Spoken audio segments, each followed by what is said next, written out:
I didn't make a sound when my suitcase hit the lawn. I just watched it arc through the morning air, blue canvas spinning, the zipper I hadn't quite closed giving way, and land with a wet thud on the grass. My clothes tumbled out like casualties. A bra, my mother's old cardigan, 2 pairs of jeans I'd folded 20 minutes earlier, now soaking up dew and mud. Greg stood on the porch with his arms crossed, chest puffed out like some kind of silverback gorilla marking territory. He had that smirk on his face, the one I'd seen 100 times over the past 6 months, the one that said, "I win." Mrs. Nguyen's curtain twitched across the street. I could feel Mr. Patel freeze mid-step on his morning walk, pretending he hadn't just watched a grown man hurl a woman's belongings onto the lawn like trash. The air smelled like cut grass and gasoline and humiliation. "There," Greg said, loud enough for the whole neighborhood to hear. "Now get out." I stood in the driveway, keys in my pocket, phone in my hand, and I didn't say a word. I didn't cry. I didn't beg. I just looked at him, really looked at him, this man who'd spent the last year trying to erase me from my own life. Behind him, in the doorway, I could see her. Brandy, his friend. She was wearing a bathrobe I recognized, my mother's bathrobe, the silk one with the roses, and she had this nervous little smile, like she wasn't sure if she should laugh or look away. Greg lifted his chin. "I've been more than patient," he announced, performing for her, for the neighbors, for himself. "This is my asterisk house, and I'm done carrying dead weight." I let him have his moment. I even let the corner of my mouth twitch, just slightly, like maybe I was about to cry. Let him think he'd broken me. And then I heard it. The rumble. Low and diesel deep, turning onto our street, my asterisk street. A big box truck, white and commercial, engine loud enough to drown out the morning birds. It slowed as it approached, and I watched Greg's face as the logo came into view. Estate and Eviction Solutions. Professional Property Removal Services.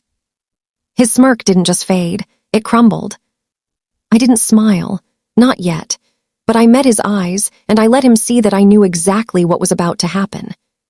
The truck pulled up to the curb, the engine cut, a car door slammed behind it. And Greg's face went the color of old newspaper. Let me take you back to earlier that morning, before the suitcase, before the truck, before everything fell apart for him. I woke up at 6:47 a.m. to the sound of fists on my bedroom door.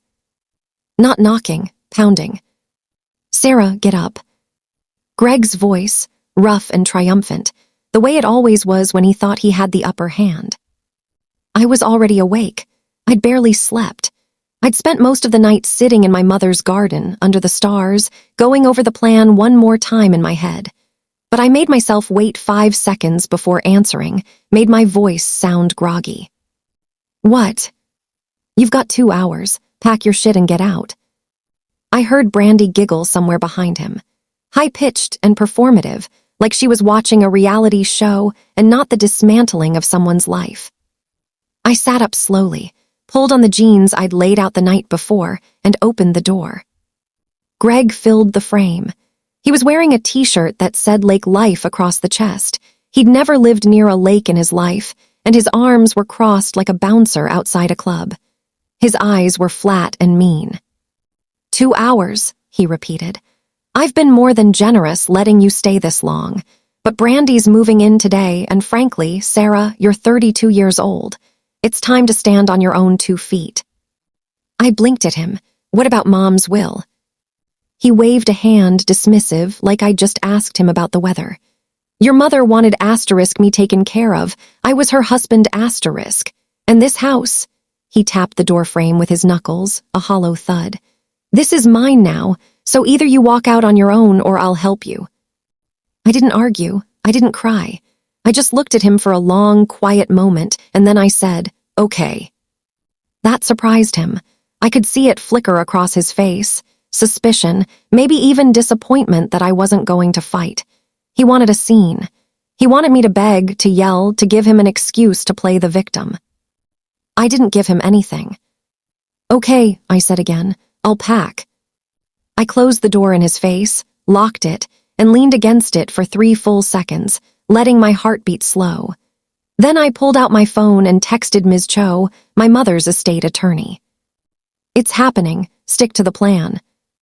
3 dots appeared immediately. Then, "On my way, 9 a.m. sharp. You've got this." I set the phone down and looked around my childhood bedroom. The walls were still the same pale yellow my mom had painted when I was in high school. There was a water stain on the ceiling from where the roof had leaked 2 winters ago. Greg never fixed it, even though he'd promised. My mother's jewelry box sat on the dresser, but it was empty now. I'd moved everything that mattered to Jenna's house 2 weeks ago. All that was left was the performance. I pulled the blue suitcase out of the closet, cheap, old, a zipper that stuck, and I packed it slowly. Clothes I didn't care about, toiletries I could replace, a few books from the free bin at the library. I left it on the floor by the door, conspicuous and pathetic. Downstairs I could hear them. Greg's voice, loud and jovial, Brandy laughing, the coffee maker gurgling. They were celebrating. I checked the time, 8:52 a.m. 8 minutes.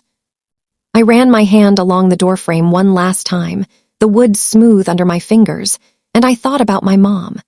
About the last thing she'd said to me, 2 days before she died, her voice papery and thin but still so sure. "I made sure you're taken care of, baby. Don't let him bully you." I picked up the suitcase and carried it downstairs. If you want to understand how we got here, to that moment, to the suitcase on the lawn and the moving truck pulling up to the curb, you have to go back 18 months. Back to the phone call. I was at work when Mom called. I remember I was in the middle of a budget meeting, half listening to someone drone on about Q3 projections, when my phone buzzed in my pocket. I usually silenced it during meetings, but something made me glance at the screen. Mom's cell. She never called during the day. I excused myself, stepped into the hallway, and answered. "Hey, Mama, everything okay?" There was a pause, too long, and then her voice smaller than I'd ever heard it. "Sarah, honey, I need you to come home." She told me in the car after I picked her up from the oncologist's office. Stage 3, aggressive, treatment options limited, maybe a year, maybe less. I moved back 2 weeks later. I gave notice at my job, program director for a nonprofit in Portland, decent pay. Work I actually cared about, packed up my apartment, and drove the 4 hours back to the house I grew up in. The house my grandmother bought in 1987 with money from her divorce settlement. The house she left to my mom when she died. The house that smelled like lavender and old books in my entire childhood. Greg was fine at first, even helpful. He carried boxes for me, set up a desk in my old bedroom so I could work remotely, told me he was glad someone was here to help Linda. But I saw the way he looked at me sometimes, like I was an auditor who'd shown up uninvited. See, my mom had been sick before, nothing serious, just a scare a few years back, and that's when she'd updated her will. She'd done it quietly with Ms. Cho, an estate attorney she'd known since college. I didn't know the details then. I just knew Mom had said, very casually over Sunday dinner, "Everything's in order now. You'll be taken care of." Greg had smiled and nodded and poured himself more wine.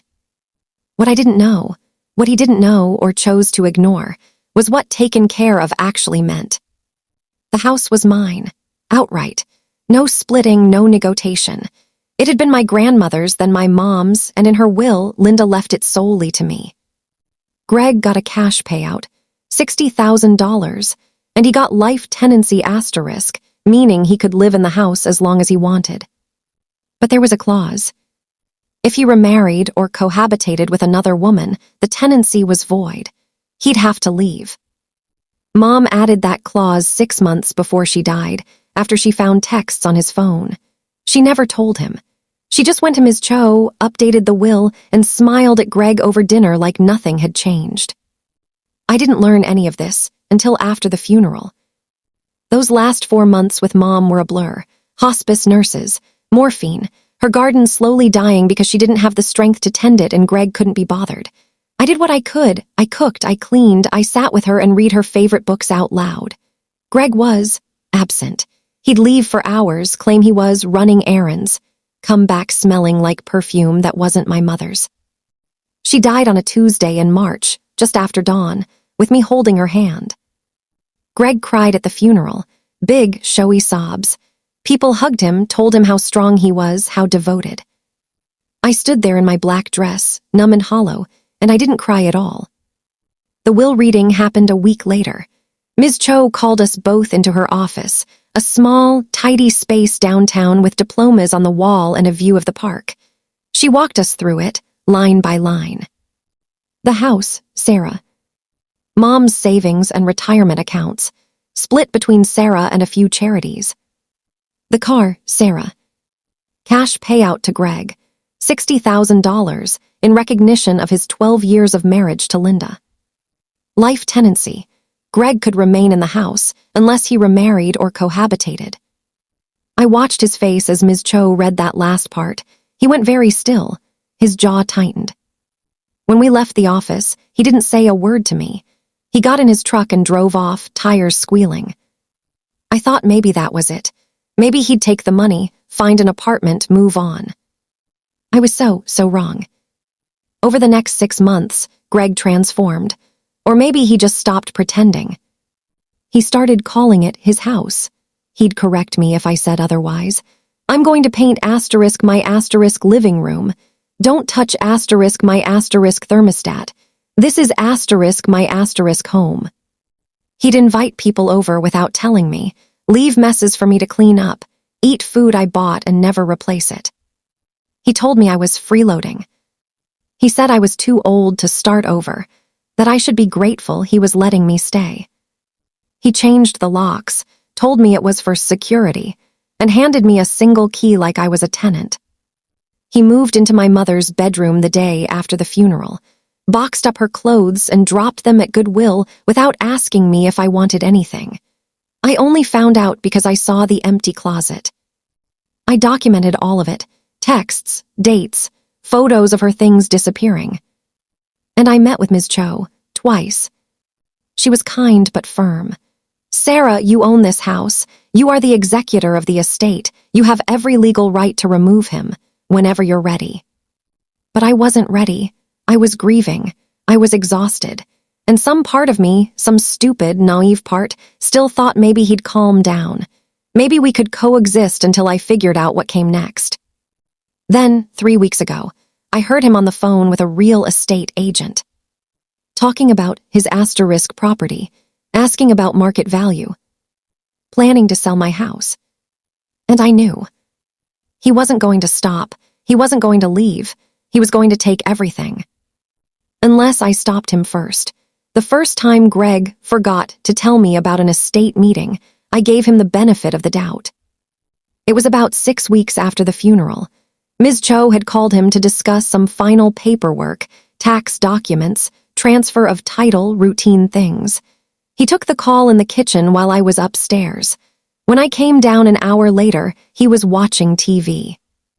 Who called? I asked. He didn't look up. Nobody important.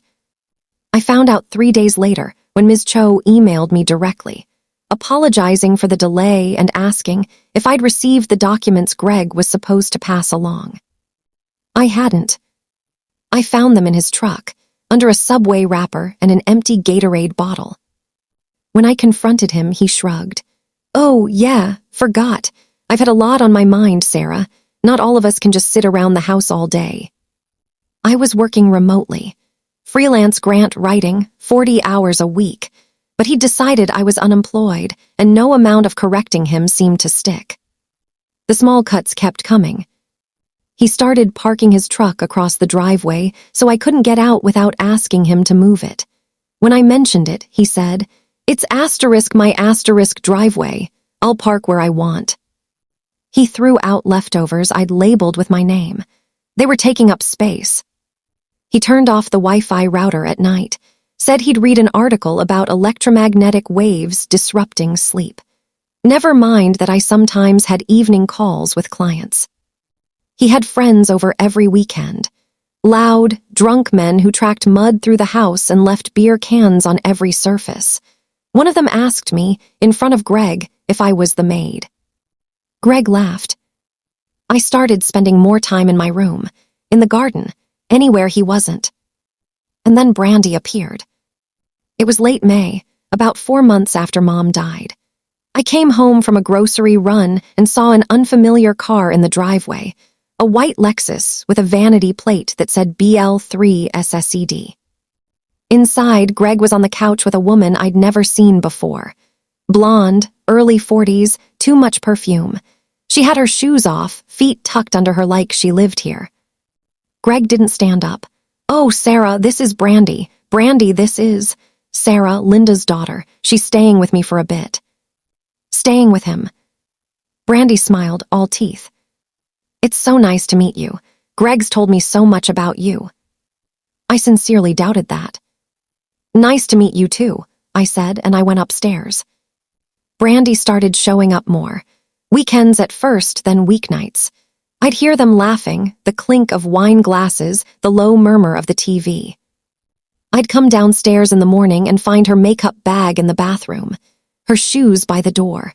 Once, a pair of her earrings on the kitchen counter. Greg never introduced her as his girlfriend, always his friend. But I saw the overnight bags. I started documenting everything. I know that sounds paranoid, but something in my gut told me this was going to get worse before it got better.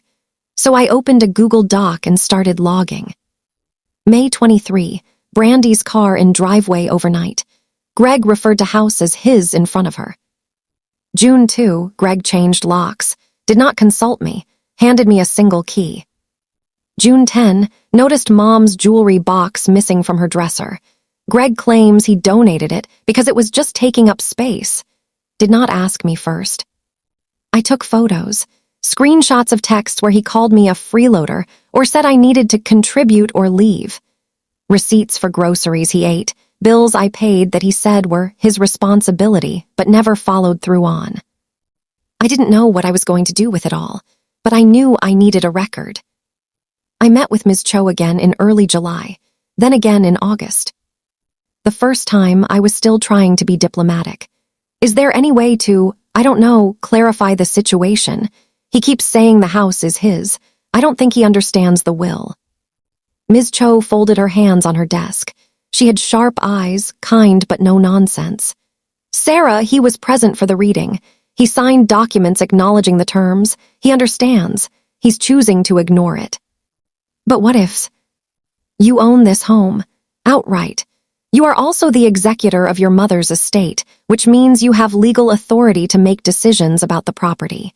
If Greg is violating the terms of his tenancy, particularly the cohabitation clause, you can evict him."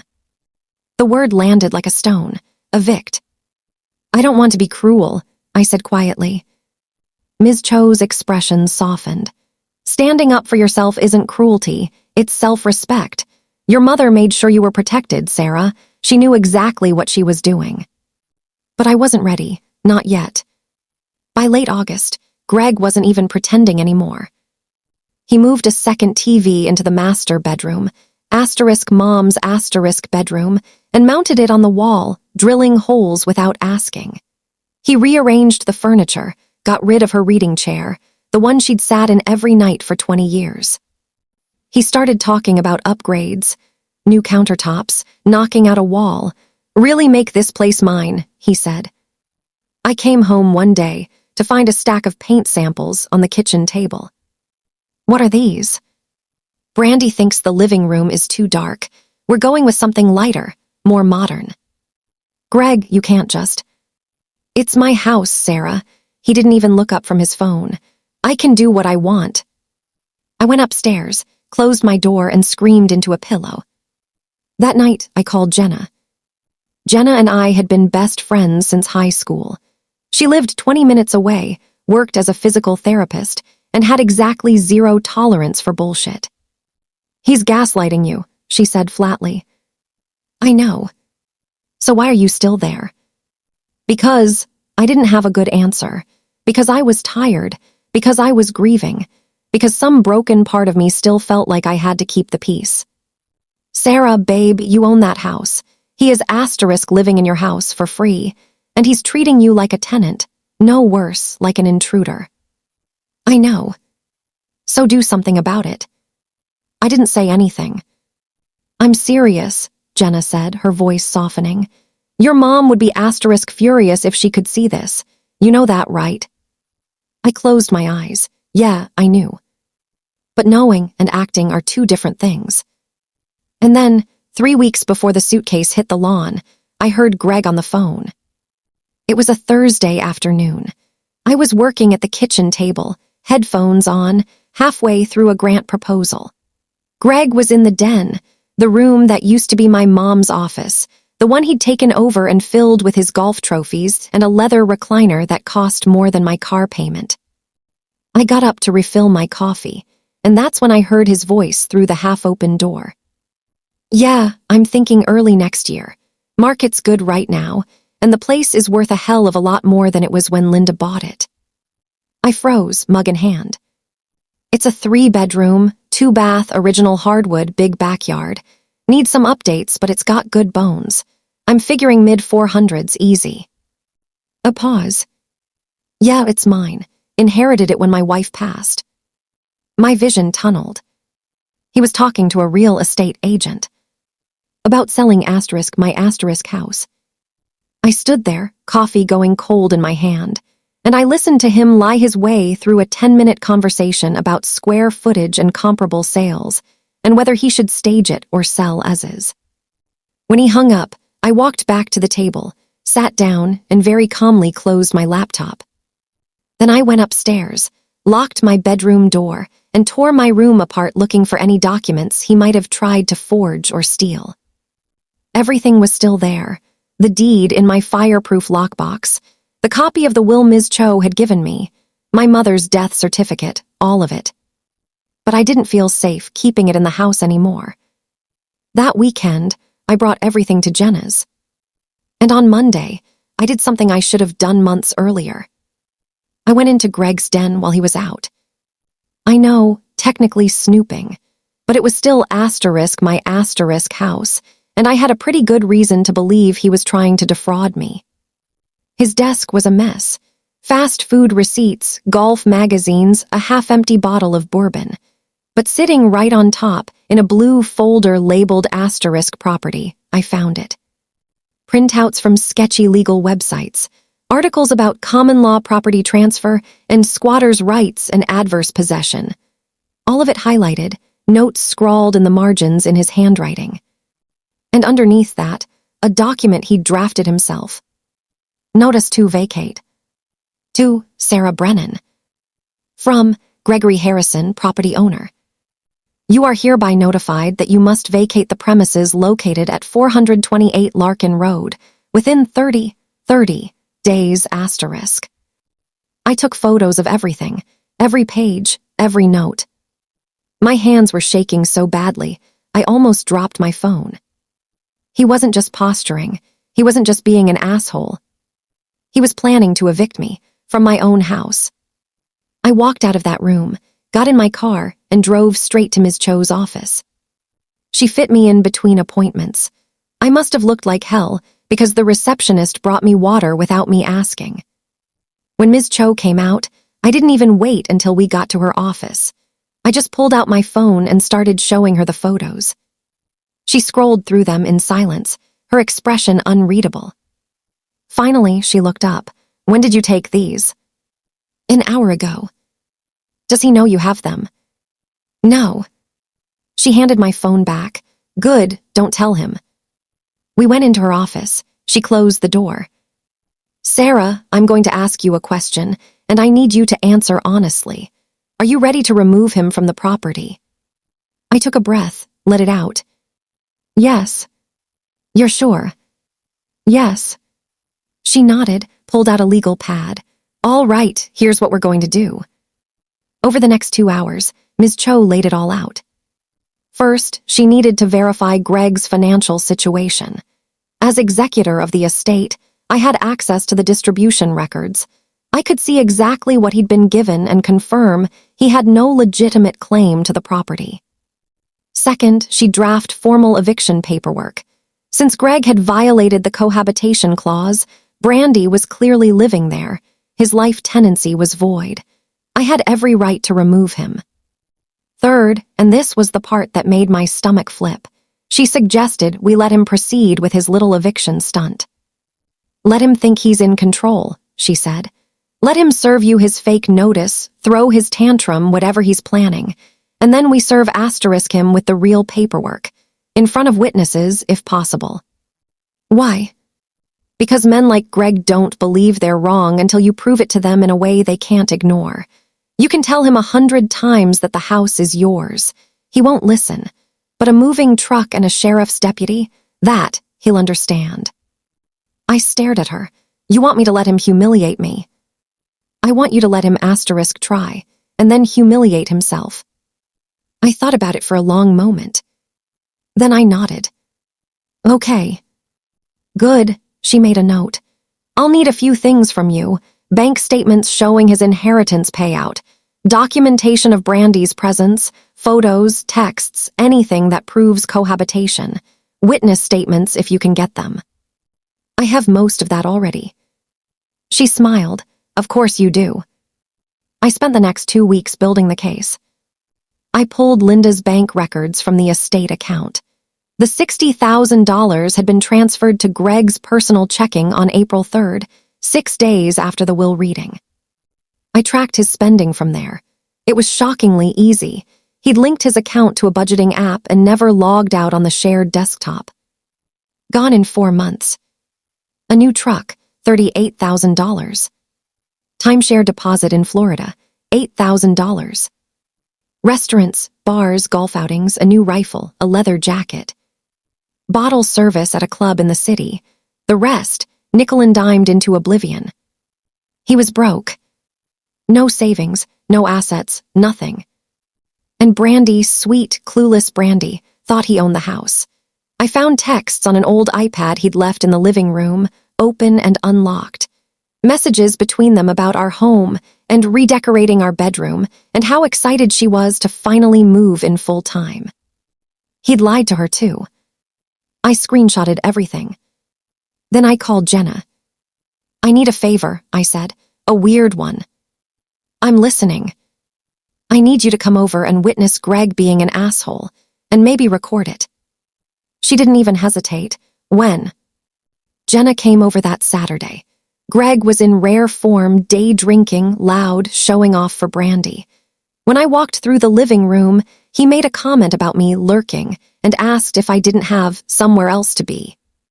Jenna, standing in the kitchen doorway, pulled out her phone and started recording. You're a leech, Sarah, Greg said louder now.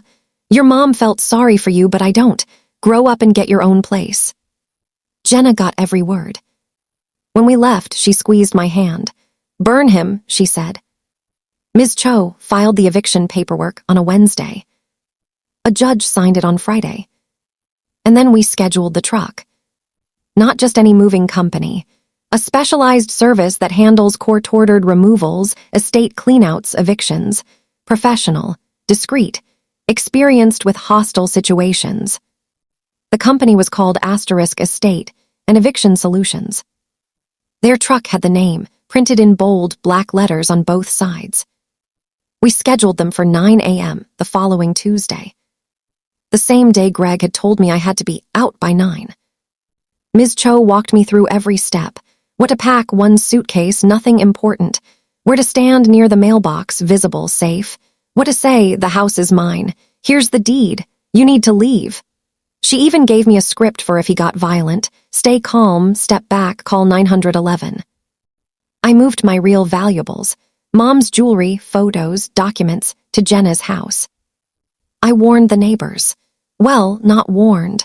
I just mentioned to Mrs. Nguyen that there might be an incident Tuesday morning, and I'd appreciate it if she happened to be outside, maybe watering her garden. She looked at me for a long moment, then nodded. Linda was a good woman, I'll be there. Mr. Patel, too. I caught him on his evening walk and said the same thing. That man is not good, Mr. Patel said quietly. I see how he treats you. I will be a witness. By Monday night, everything was in place. The suitcase packed with decoys.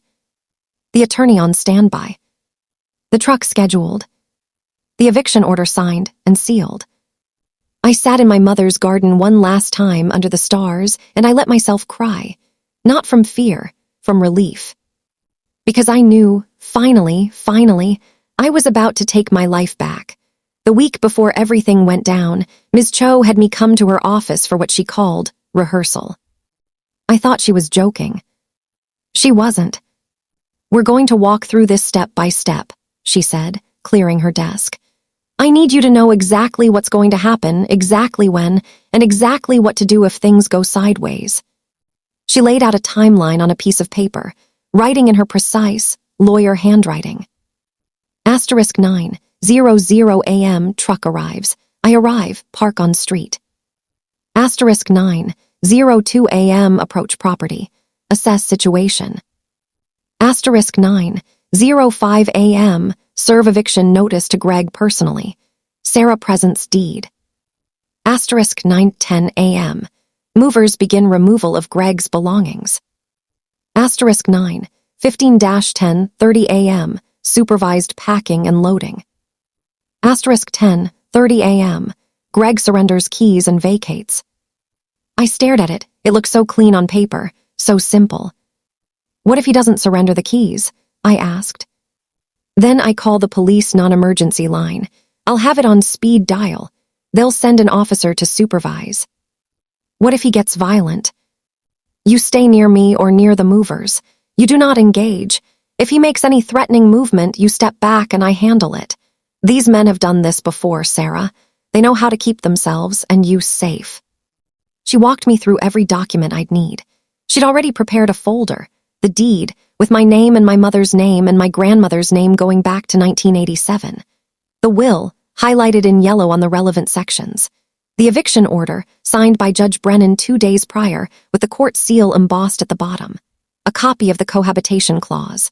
Bank records showing Greg's $60,000 payout and his spending spree. Photos of Brandy's car in the driveway, time-stamped. Screenshots of his texts. "I'll have the originals," Ms. Cho said, "but you should have copies in case he tries to grab mine." I hadn't even thought of that.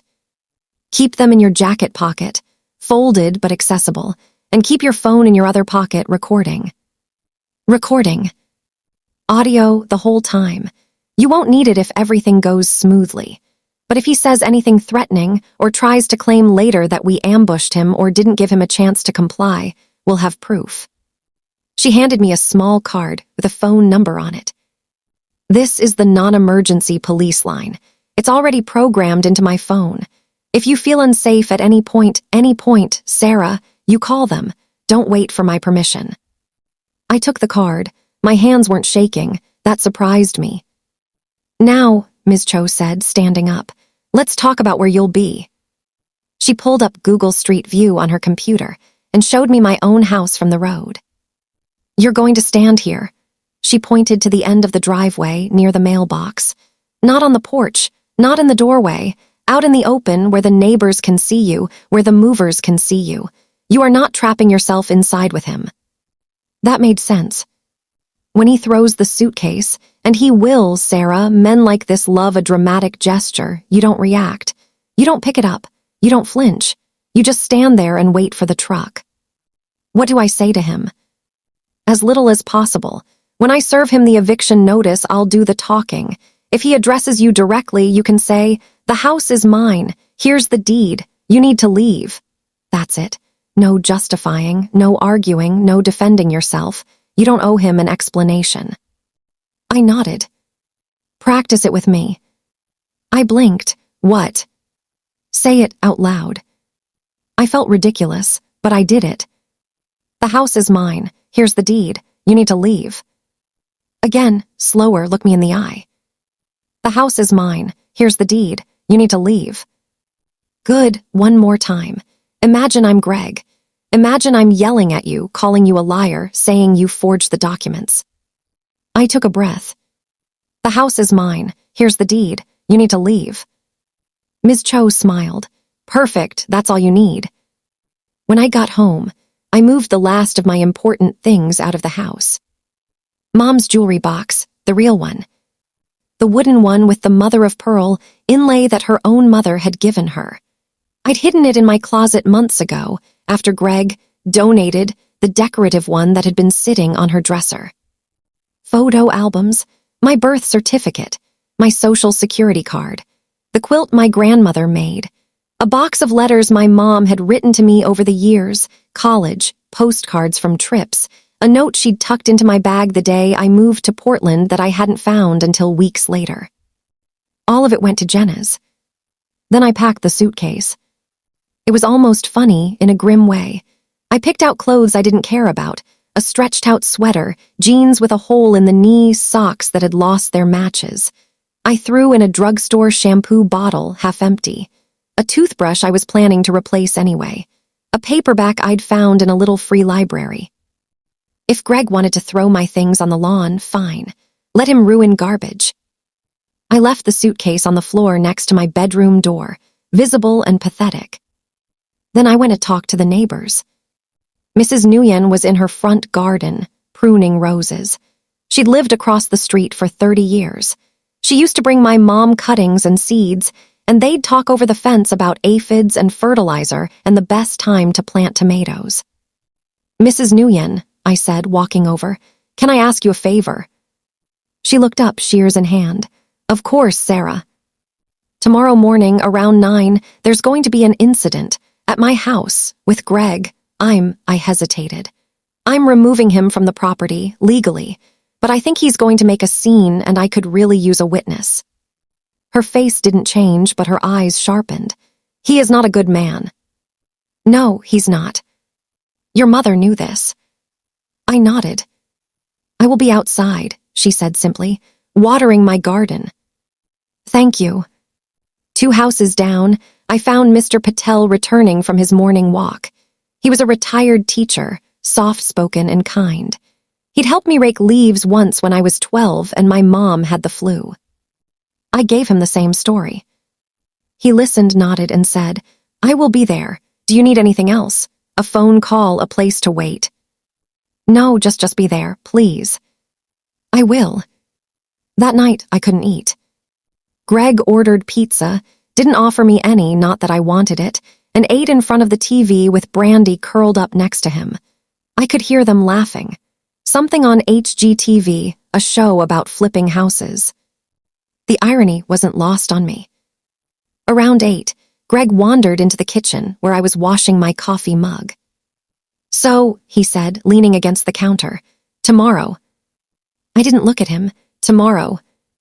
Brandy's really excited. She's got all these ideas for the place. New paint, maybe knock out the wall between the kitchen and the dining room. Open concept, you know." I dried my hands, said nothing. "You got a place lined up." "I'll figure it out." He shrugged. "Well, good luck." He said it like he meant it, like he was doing me a favor, like this was tough love instead of cruelty. I looked at him then, really looked at him. He wasn't a monster, that's the thing. He wasn't some cartoon villain. He was just a deeply mediocre man who'd been handed $60,000 and a free place to live, and he'd convinced himself he deserved more. "Good night, Greg," I said. I went upstairs, locked my door, and texted Ms. Cho.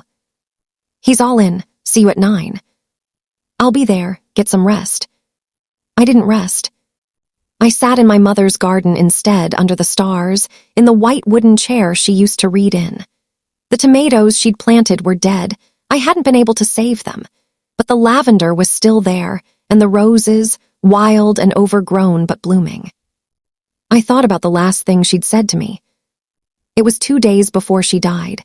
She'd been in and out of consciousness, the morphine pulling her under and then back up like a tide. But she'd opened her eyes, reached for my hand, and squeezed it with strength I didn't know she still had. "I made sure you're taken care of," she whispered. "The house, the will, it's all for you, baby." "I know, Mama." "Don't let him bully you." "I won't." "Promise me." "I promise."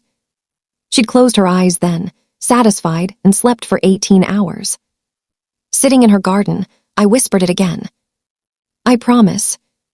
I woke up at 6:47 a.m. to the sound of Greg pounding on my door. I was already awake. I'd barely slept. But I waited 5 seconds before answering, made my voice sound groggy. "What?" "You've got 2 hours. Pack your shit and get out. I heard Brandy giggle somewhere behind him, high and nervous. I got dressed slowly. Jeans, my mother's cardigan, the soft gray one that still smelled faintly like her perfume. Sneakers, in case I needed to move fast. I checked my phone. 3 texts from Jenna. You got this. Call me if you need anything. Burn it down. 1 from Ms. Cho, sent at 6:30 a.m. On schedule, truck dispatched, see you at 9. I opened my bedroom door at 8:52. Greg was in the kitchen with Brandy making coffee. He looked up when I appeared, dragging the suitcase behind me. Good, he said. You're being smart about this. I didn't answer. I pulled the suitcase to the front door and left it there. Brandy was wearing my mother's bathrobe, the silk one with roses. I felt a hot flash of rage but swallowed it. Not yet. Greg walked over, looked down at the suitcase, then at me. 2 hours, I said, but if you're ready now, I'm not going to stop you. I need a few more minutes, I said quietly. Fine, but make it quick. Brandy's got stuff in her car and I want to get her settled. He turned his back on me. I stood in the entryway of my house, my house, and I counted down. 5 minutes. 4. 3. At 8:58, I opened the front door and stepped onto the porch.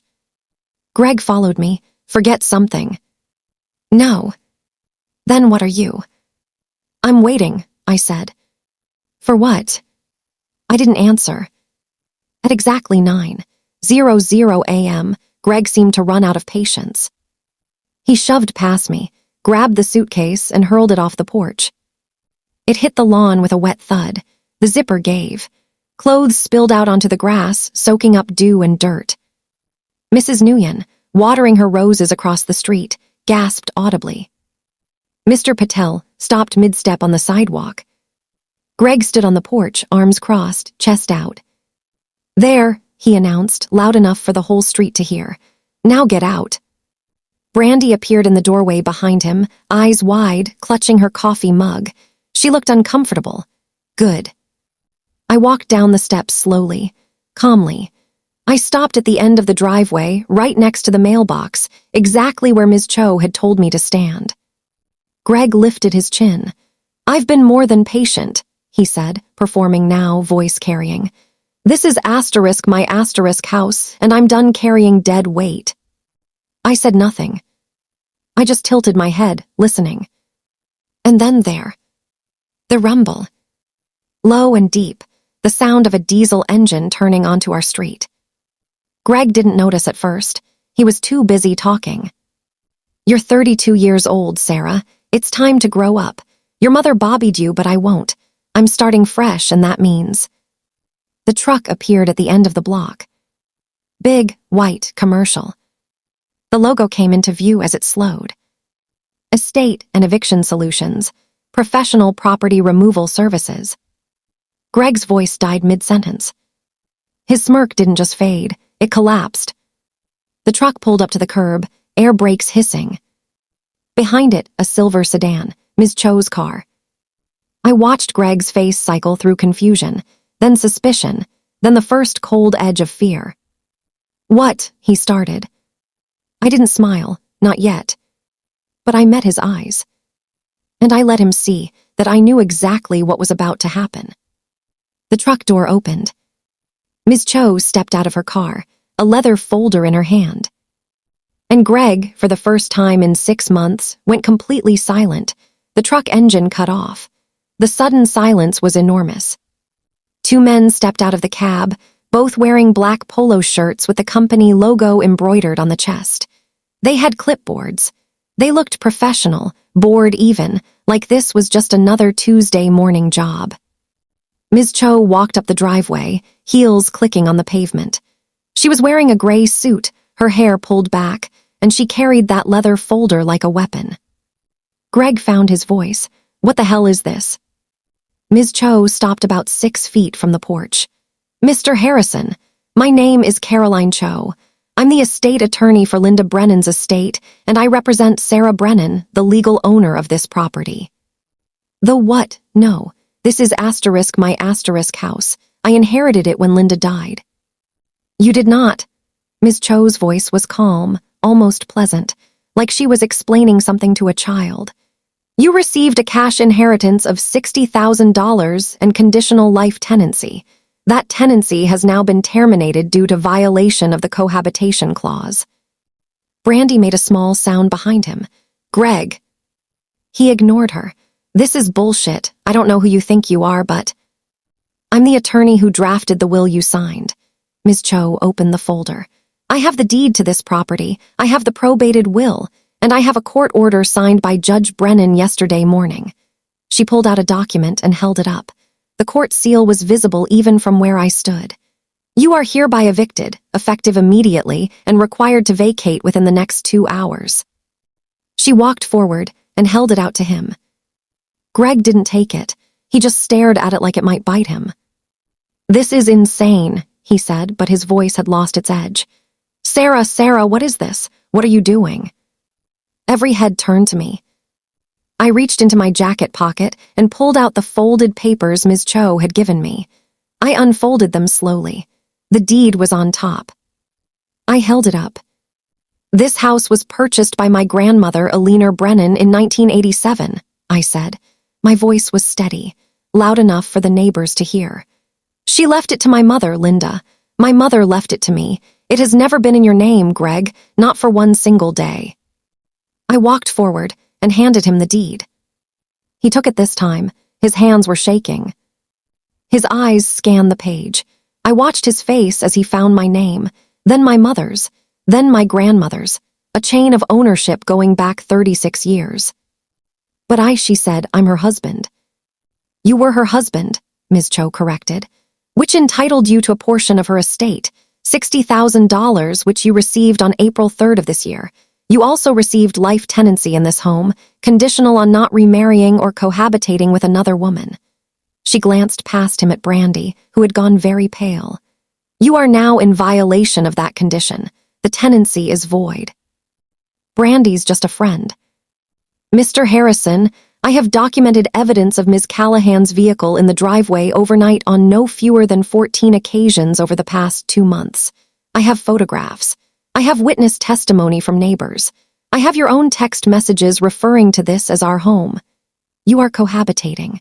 The tenancy is terminated. Greg's face had gone from red to gray.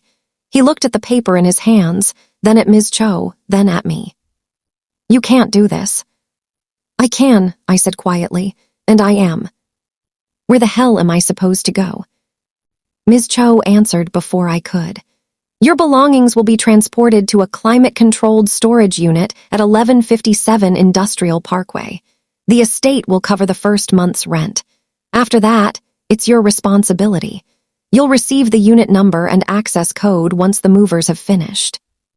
One of the movers stepped forward. He was tall, broad-shouldered, and he had the calm, unflappable demeanor of someone who'd done this 100 times. Sir, we're here to remove your personal belongings from the property. You can either identify which items are yours, or we'll make our best judgment. Either way, we're on a schedule. This is insane, Greg said again, but it sounded hollow now. Desperate. Brandy finally spoke. Greg, what is happening? You said you own this house, you said. Shut up, Brandy. She flinched. And then she walked back inside, grabbed her purse from the hall table, and walked right past all of us to her car. Brandy, wait. She didn't wait. She got in her Lexus, reversed out of the driveway, nearly clipping the mailbox, and drove away. We all watched her go. Greg stood there, breathing hard, the eviction notice crumpling in his fist. This isn't legal, he said, but he sounded like he was trying to convince himself. You forged this. You're lying.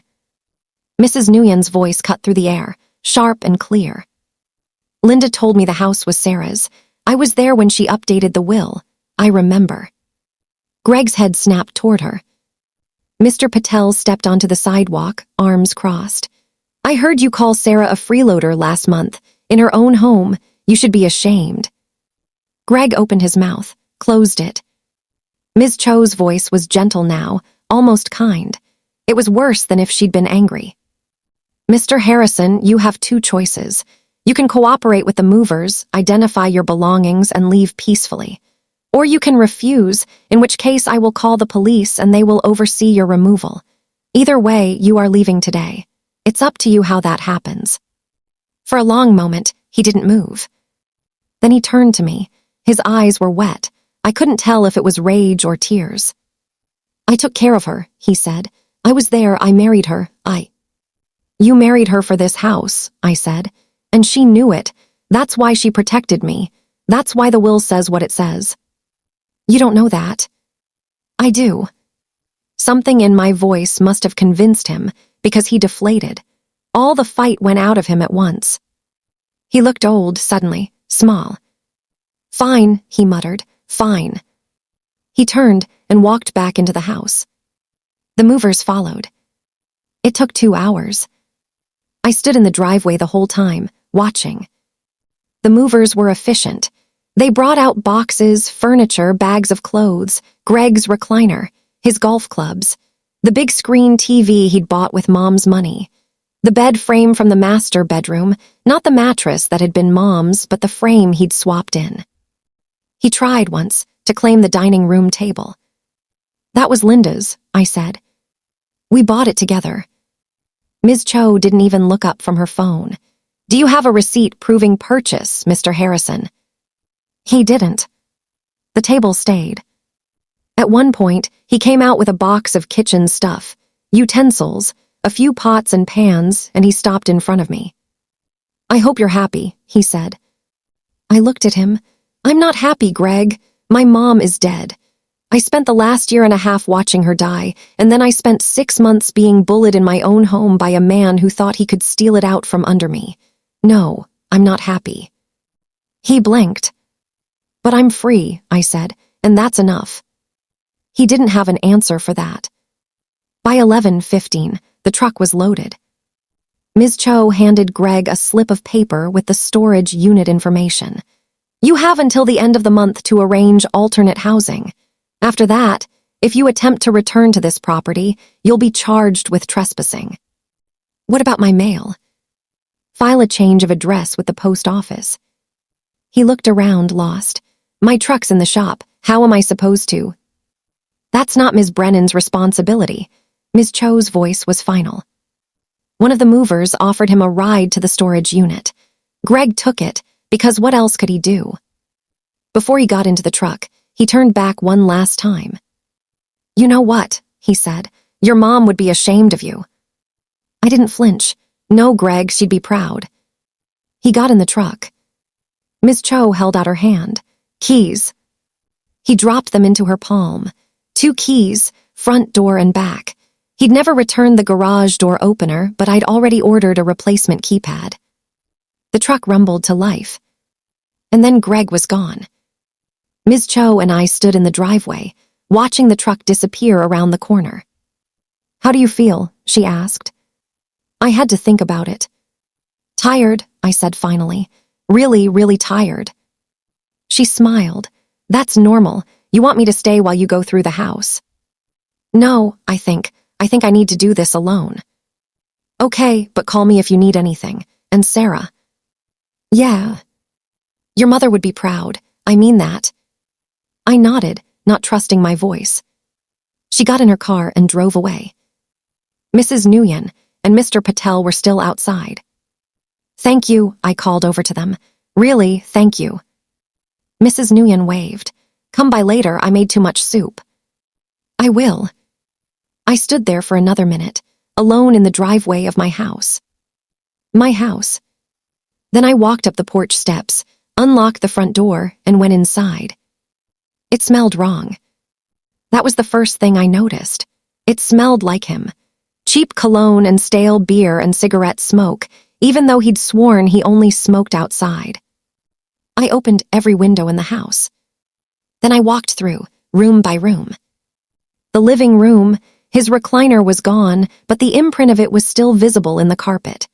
The coffee table was scattered with trash, empty beer cans, a greasy pizza box, a stack of golf magazines. I grabbed a garbage bag from the kitchen and started filling it. The kitchen, he'd left dishes in the sink. Of course he had. I ran hot water, added soap, let them soak. The den, empty now, except for a few scraps of paper and the faint smell of bourbon.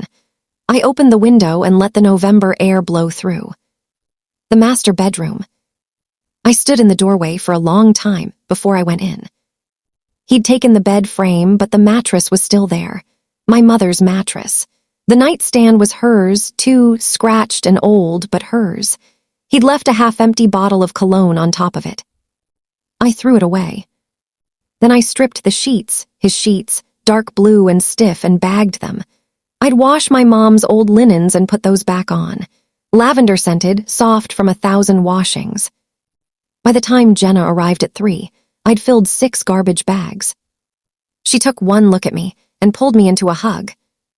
"You did it," she said. "I did it. How does it feel?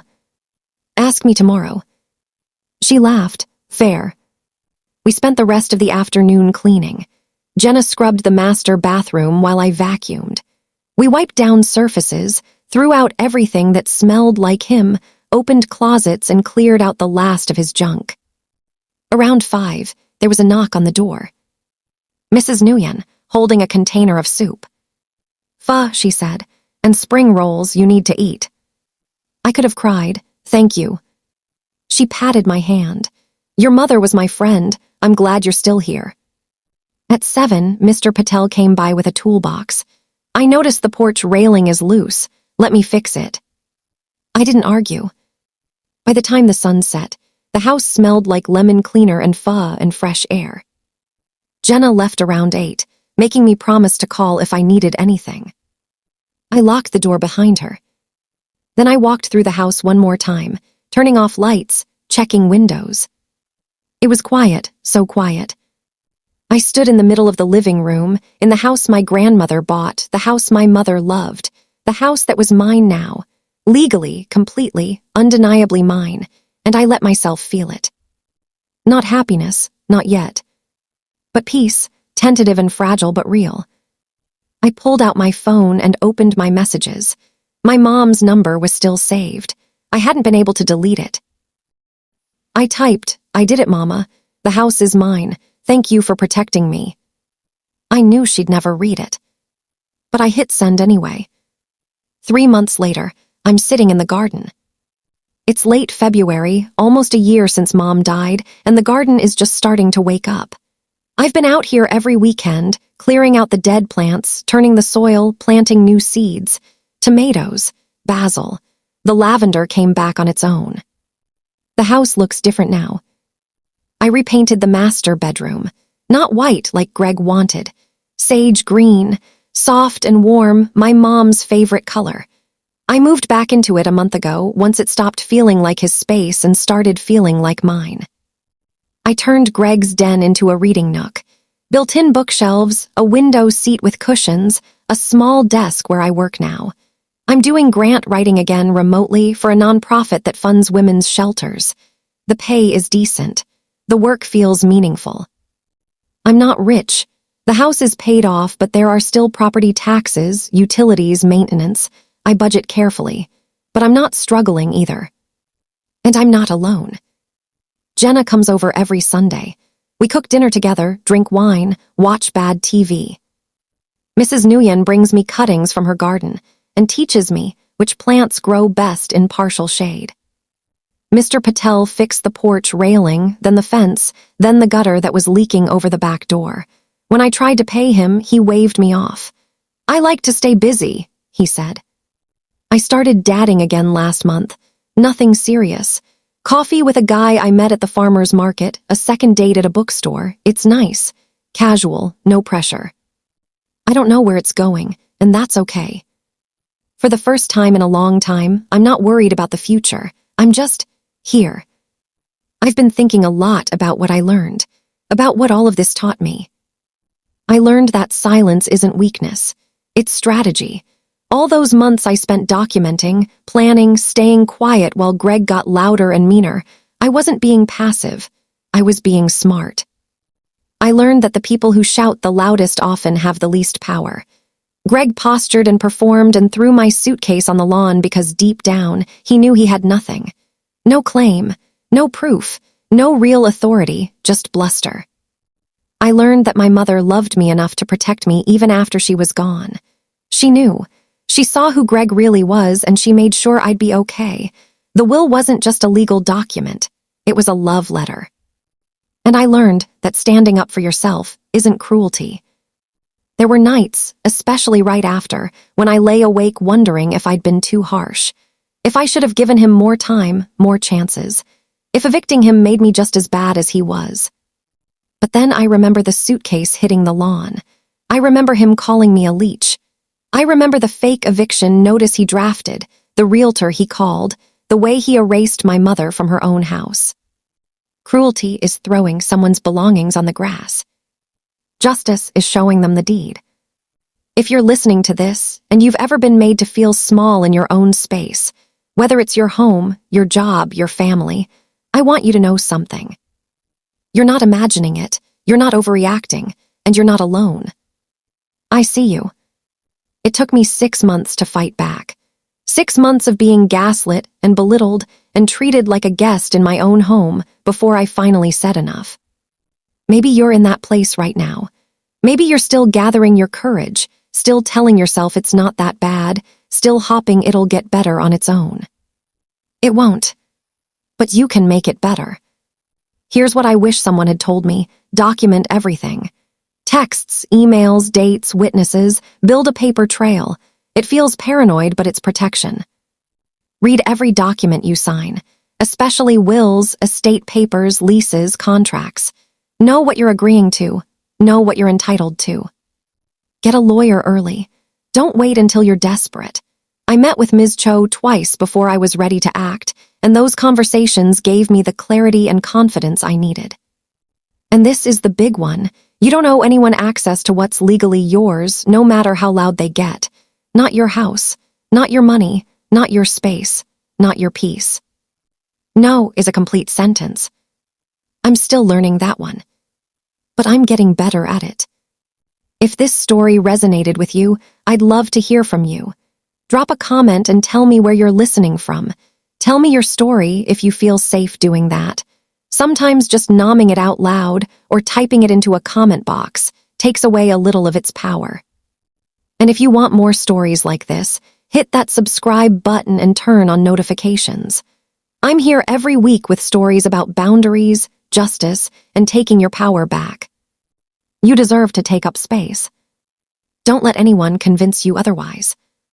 I'm sitting in my mother's garden, in my house, on my land, drinking tea from her favorite mug. The sun is setting, the lavender smells sweet. And I'm finally home.